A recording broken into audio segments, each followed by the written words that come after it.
The following is a special presentation of Tony Kurre Radio. Want the real story behind the sound bites and headlines? Let's find the facts. Remember, it's not a conspiracy theory if it's the truth. You are not paranoid or confused. You just need to know. Welcome in, everybody. It's time for another edition of Everything You Need to Know. I'm Keefer, flying solo this week. Was delighted to have my partner in crime, my co-hostess extraordinaire, Terre Quillian, with me last week. I hope you caught the episode. We talked about some vitally important topics, so if you want to backtrack and hear that, by all means do. We talked about the kind of current climate in our country, and I thought it was an important discussion because you kept hearing throughout the election season the threat to democracy that was being posed by opposing viewpoints of some of the folks that are in control of things right now. And basically, the threat to democracy is really veiled to be a threat to what we're trying to sell here. Anything that does not agree with those particular viewpoints is stamped disinformation and a threat to democracy. And I think the most important thing that came out of last week's discussion was definitely that anybody who steps up and has concerns and questions and wants to have their voice be heard is not a threat to democracy. They are the definition of democracy. That dynamic is vital for this country to work. Dissent cannot be shouted down, ridiculed, and dismissed because it's not consistent with the belief system of the people trying to perpetuate those ideas. It is the healthiest thing that we have. So let your voice be heard. If you're concerned, you have questions, step up for democracy, step up for our representative republic, because your voice is vital to that process working. So I thought it was an important show, and I hoped a lot of folks got to listen to that last week. Let's move on to this week. I've got kind of a mixed bag I thought would be interesting here. First of all, happy Thanksgiving to you and yours. It's Thanksgiving week, one of the great American traditions, and we're going to talk about Thanksgiving here a little bit later in today's show. I've got some interesting points that you need to know about America's arguably second biggest holiday. It's always the kickoff, basically, to the official end-of-year holiday season, and I hope that everybody has a wonderful celebration and a great time this weekend celebrating Thanksgiving. Let's kind of hit the highlights of what you might have missed in the last week since we've last joined you. A little bit of a Saturday Night Live weekend update kind of thing, although I'm not Chevy Chase. But I still think it's kind of interesting, some of the things that have popped up this week that will be fascinating topics to talk about. The first one I want to mention is a summit that our president attended overseas. He was in Cambodia, and several times in speeches, he thanked the great people of Colombia. Missed it just by, 15, 20,000 miles and different continents. But the president's heart was in the right place when he thanked the good citizens of Colombia. It was a climate change conference. And you know what happens in all of those? It is everybody around the world wanting pledges from the United States to dramatically cut our emissions and carbon footprint back, while they resist doing the same, and us asking other nations, while we limit our production of natural gas and oil and cause terrible inflation problems in our country, we beg outlaw regimes for help in sending us more fuels, which kind of is a dramatic contradiction to we are doing this to impact positively the planet. Why is it okay for other countries to produce energy and us to cut our production way back in the with the excuse that it's some kind of uh, commitment to renewable energy, which right now is not available at the levels that would be necessary to provide the energy needs for our citizens. So we continue to live in an inflationary situation. And I've explained this before, that when you limit the fuel production and the ability to refine and ship that around the country, you really put a terrible damper on, of course, that's going to raise fuel prices, which is going to cut the ability of our supply chain to function properly, because all of our systems are based on diesel fuel production as far as getting goods to marketplaces and different things of that nature. But another thing I think people don't realize is it also hampers farmers and producers all over the country having their energy costs go way up. That's not going to be reflected in their profits. It's going to be reflected in their raising of prices, which is why now you go to the grocery store to buy your Thanksgiving dinner materials this year, and it's going to be basically double what you've been used to paying in the past, because those costs are being passed on to you because we are not energy independent any longer. And that is a huge factor in why everything is costing so much. And of course, to alleviate that situation, the government keeps voting for more and more major handouts and spending of money. And the more money that's produced and pumped into an inflationary market only makes inflation worse. It's the definition of inflation. More money in circulation chasing less goods is inflation, and that's what we're experiencing right now. So a couple of sobering thoughts to kind of start this off. But the president was in the country of Cambodia at this climate change seminar. So they want production limited in the United States, carbon emissions cut way back without making that commitment to themselves. Chinese President Xi was there. He had his nation, which he's bought and paid for, all of this worldwide influence now with the United Nations and other worldwide agencies. China is very prominently bent over backwards to. China was declared a developing nation. It's been around since the beginnings of time. It's got billions of people, and yet it's considered a developing nation. So there is no restrictions on their carbon emissions. That country runs primarily on coal, which is basically outlawed in America now, much to the dismay of entire states in the Rust Belt and people that have been in the coal industry their entire lives. In China, coal is the primary energy source, and they don't have to comply with any emission standards according to all these treaties for 30 years. India the same way. It's just ridiculous that United States always has to bear the burden of responsibility and action while the rest of the world gets a get out of jail free card.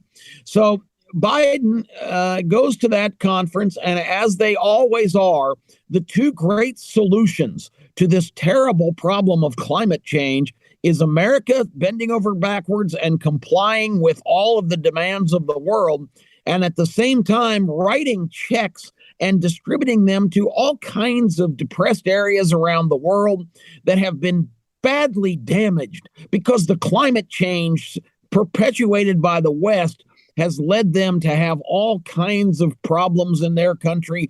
And it's the United States' responsibility to give reparations and pay for the damage that they've incurred to these third world hellholes all around the world, who are run by corrupt governments who have no interest in the welfare of their people. But we're expected to cut back on our energy production and write checks to the rest of the world to apologize for all of our misdeeds. I mean, it's just ridiculous. If you put your thinking cap on and, seek the truth and develop your own perspective, what is writing checks to underdeveloped places in the world going to do in terms of addressing this alleged climate crisis that is an existential threat to all of us occupants of the world. Of course, the fact that there's a war raging in Ukraine and missiles are being lobbed back and forth dangerously close to massive nuclear power plants, which could cause a cataclysmic event with a sequence of circumstances, and also threats from the Russians that they will deploy nuclear weapons at some point if necessary, which could trigger an Armageddon. I think that's a little bit more of an existential threat than worrying about the temperature and all of the implications that these people that always are trying to sell, because that is their fastest ticket and they know it, to controlling the narrative in terms of power and control that we always talk about. So that was the purpose of the visit, and the sit down between our leader and President Xi from China. And there are so many subjects that needed to be addressed, and our president did not bring up any of them. He basically railed on about climate change and how China need to become more serious about it, and just completely dismissed the question about Taiwan independence, about the origins of COVID-19, which China is covering up and not allowing any outside investigators to have access on clearly what was intentionally or unintentionally the release of this terrible scourge on the world from the Wuhan laboratory, funded, by the way, by Tony Fauci's National Institute of Health here. The story is deep, and this sounds again like, some people would accuse this of being conspiracy theory, but it is absolutely documented by facts. And there's no disputing that all of the things I'm telling you are true, because the premise of this show is we are fact-based, unlike the other side that says we believe in truth, not facts. It's just the opposite here. Facts make truth. And these are difficult questions to answer that they simply deflect and say, well, there's no evidence that it came from the Wuhan lab. There is bundles of evidence, and everybody knows it. And now the big question is, was this unleashed on the world as some kind of effort to collapse the West economically and advance China's powerful position that they clearly aspire to occupy? So Biden did not bring up either of those points. And it's and also the Chinese theft of all of our intellectual property, the unleashing of TikTok, which basically is an indoctrination effort for our young people in the country, and also a monitoring and hacking device that gets tons of data on American citizens. Those questions were very, very appropriate to raise, and were not discussed in this 3-hour meeting of mostly Biden railing again about climate change.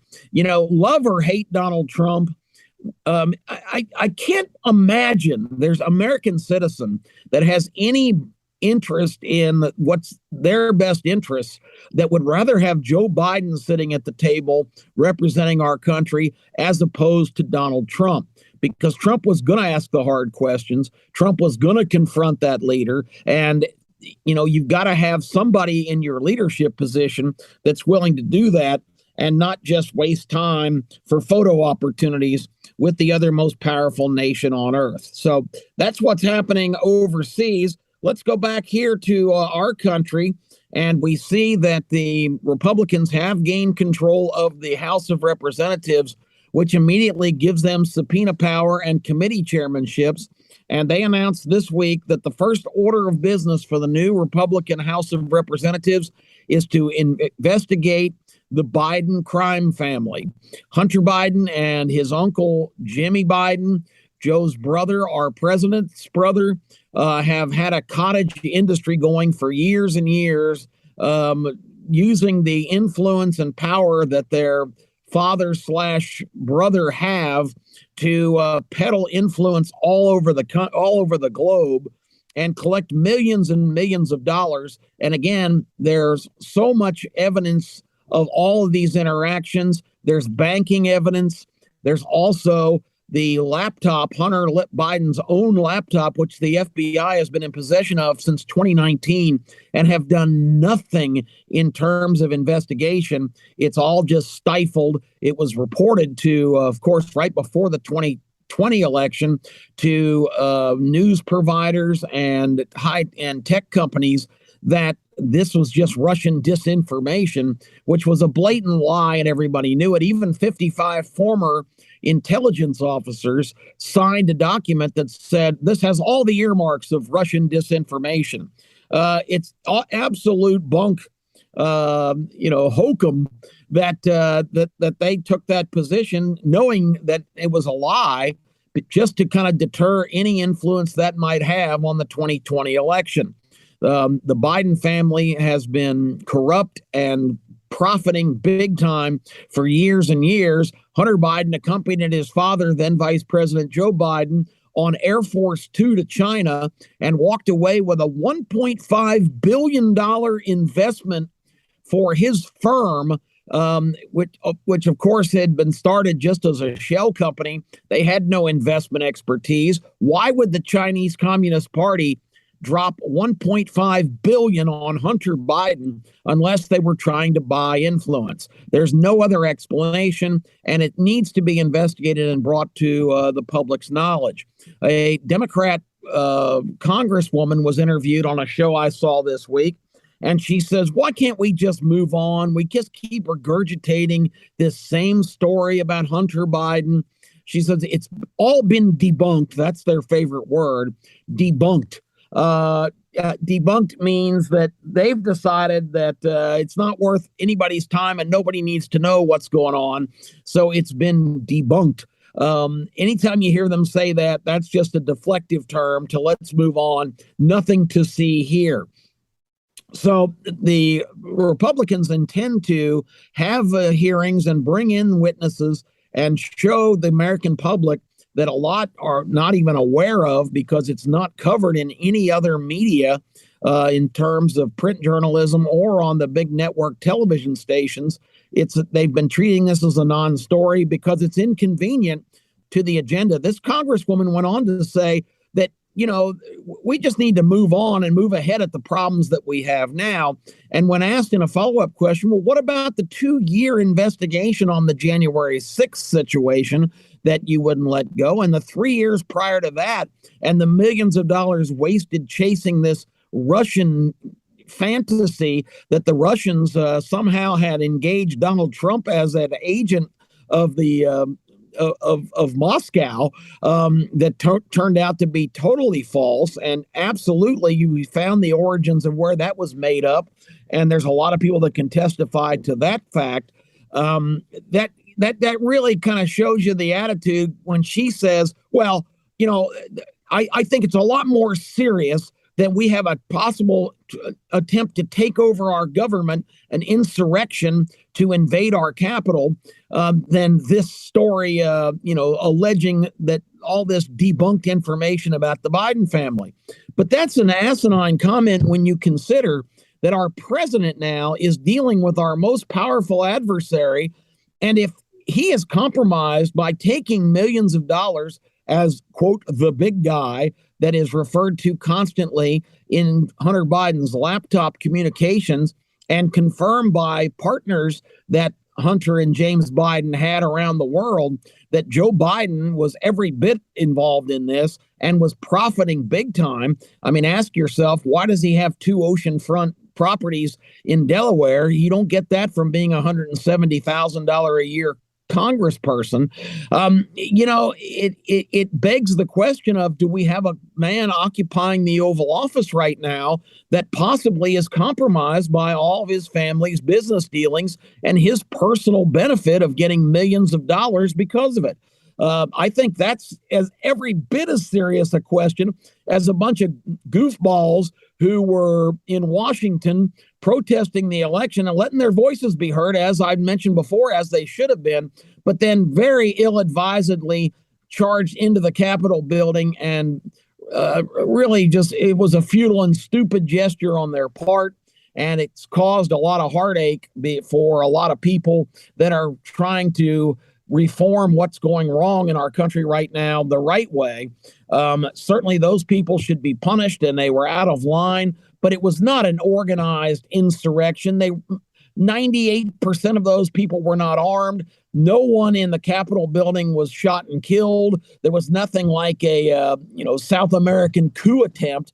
A lot of the people that had occupied and rushed the Capitol were taking selfies of themselves and video of the experience, like tourists. To try to paint this as some kind of government takeover attempt is really ludicrous. So, and even if it was a government takeover attempt, that's just, it's certainly as serious if we have a compromised president in the White House making decisions based on his family's prior dealings with these regimes that he has supposed to be working to overcome as adversaries to our country. So let's move on. That's pretty much covers the situation with our leader and his crime family. There's other things on the agenda here. And the one thing I should mention, too, about that story, and I don't want to move on before I do, part of the congressional investigations is going to be to present some 16 or 17 now whistleblowers from within the FBI and Department of Justice who have come forward and are giving dramatic testimony about how politicized those institutions in our government are. And that's a pretty disquieting fact as well. So this is not just partisan politics and people trying to cause trouble for the other side. This is a legitimate concern that every American needs to pay attention to.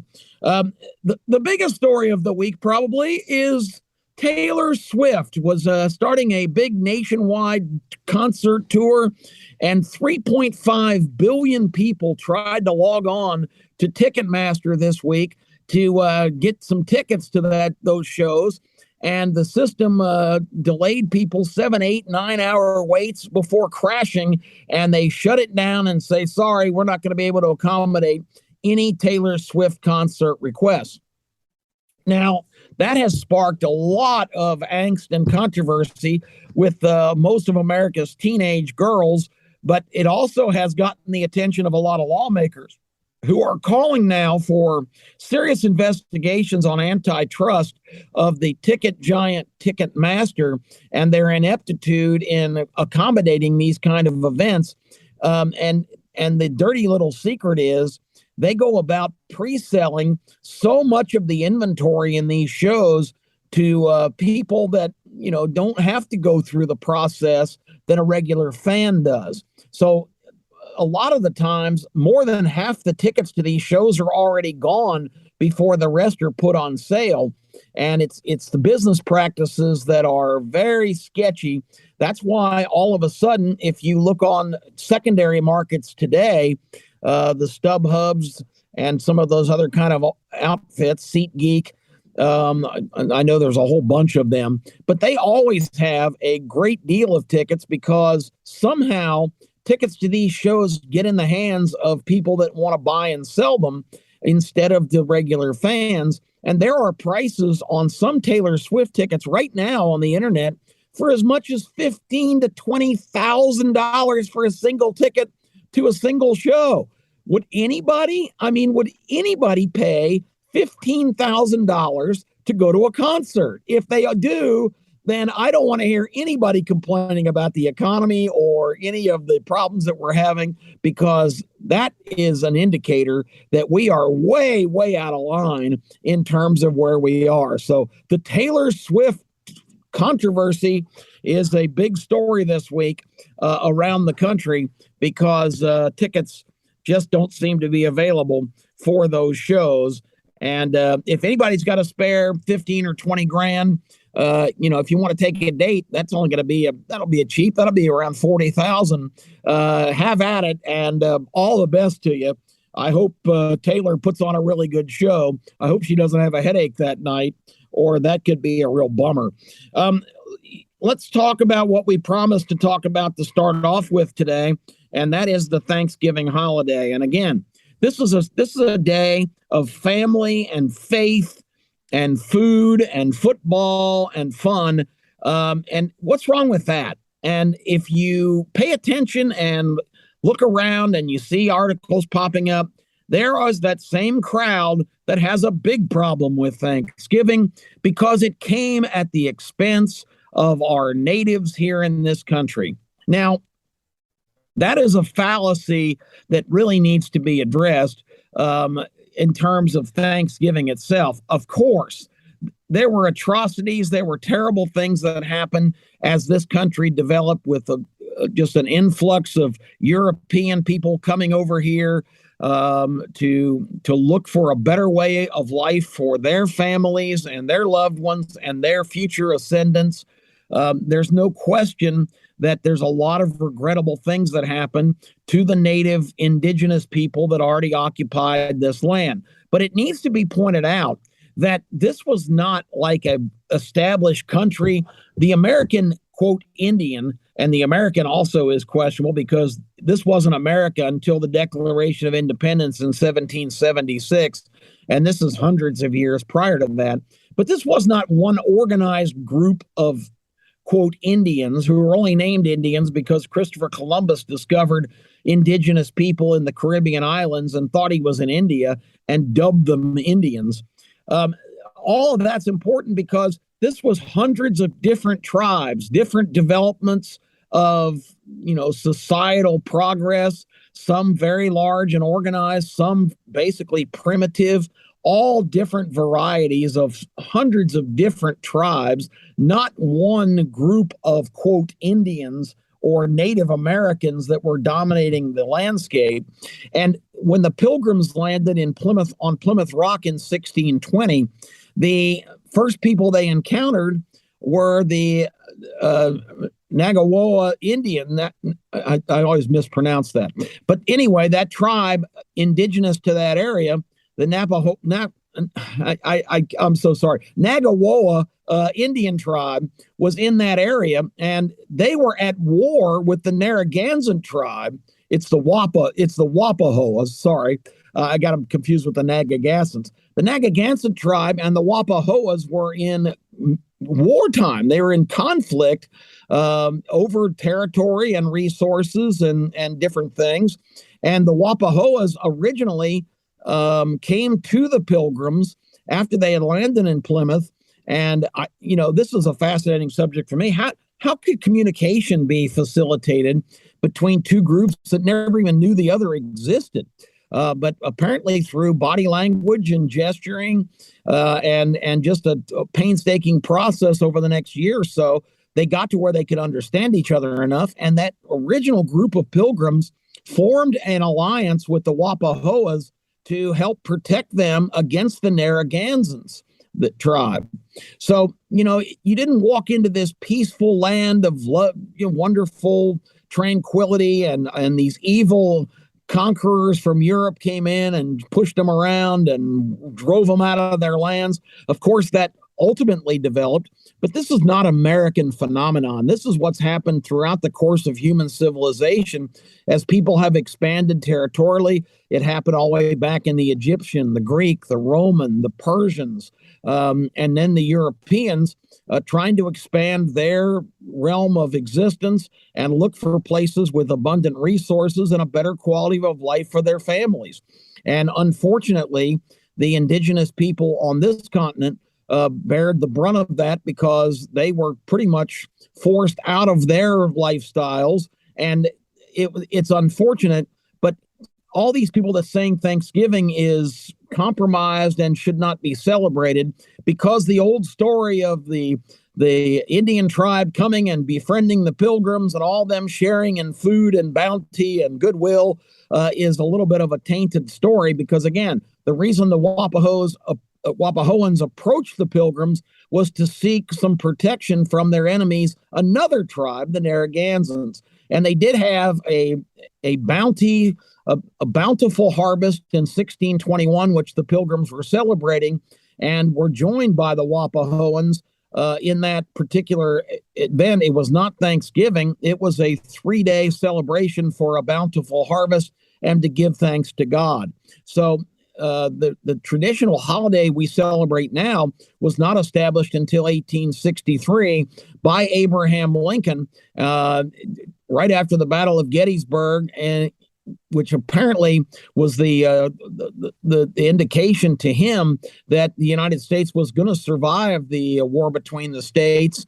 And he thought Thanksgiving celebration once a year on the last Thursday of November would be a fitting way for all Americans to celebrate the unique opportunity they have in this great experiment we call a constitutional republic. And that's the origins of the Thanksgiving we celebrate now.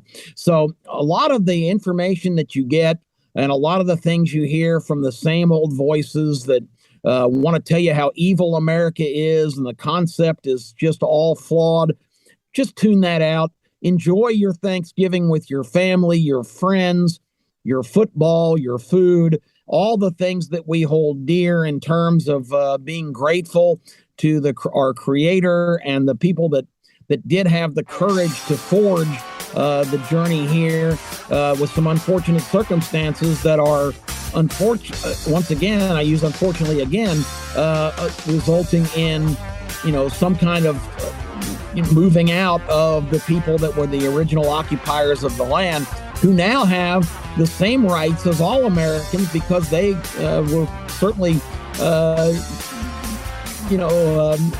certainly entitled to that designation. American Indians are Americans now, just like anybody who's a citizen of our country. All of us have different origins, and all of us have access to the American dream, which is still the best deal in all the world. So a little perspective on this Thanksgiving week. I hope everyone has a joyous celebration, and we always enjoy coming to you on Need to Know. I'm Kip Keefer. Happy Thanksgiving, everybody. We will talk to you again this time next week. This has been a special presentation of Tony Curry Radio.